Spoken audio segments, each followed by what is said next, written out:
We are here at the Brazil Outsourcing Conference, Sao Paulo, Brazil, and we have the CEO of the Everest Group, Peter Bender-Samuel, who is here to give a presentation about the endeavors of the Brazil IT to penetrate different markets around the world. Peter, in your view, what is lacking for the Brazilian IT companies to be able to penetrate further the market? Right. Well, I think there's two things that lacking. Last year I was here, I talked about the aggressiveness or the assertiveness of the Brazilian industry, and I think that's some way to go in closing that gap. Certainly they've become more aggressive than last year, but we could become more aggressive. But I think at this point the thing that is most helpful would be to find a reason, a branding for Brazil, a reason why companies feel they have to be in Brazil.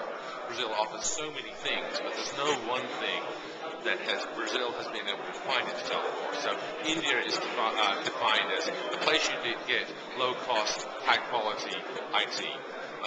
Brazil cannot compete on that. Philippines is a place that you go for low-cost, high-quality voice, call center. Again, not an option for Brazil. What is that option for Brazil? We, a moment ago, proposed that perhaps open source and leveraging and exploiting Brazil's long and rich tradition in open source could be that defining element that companies feel they must be in Brazil and the Brazilian market if they're going to be doing that. So what above all is needed at this point is the thing that allows companies to say, I must have an operation in Brazil.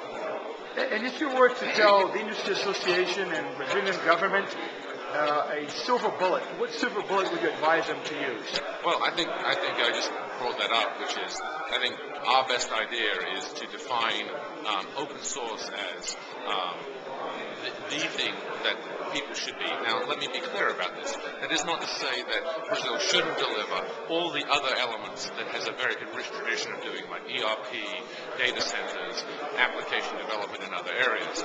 But they are relatively disadvantaged against the rest of the world at the moment. We believe that the one area that Brazil is clearly a leader on is in fact open source. And what needs to happen is the Brazilian government needs to put together a vision and then an ecosystem that claims that space for Brazil. Interestingly, this is a space that doesn't require us to be low cost.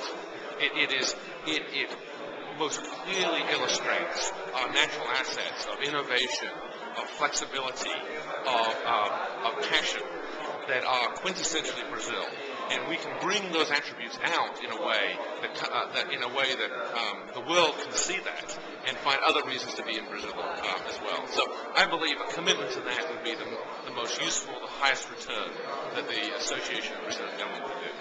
Thank you very much, Peter. You're welcome.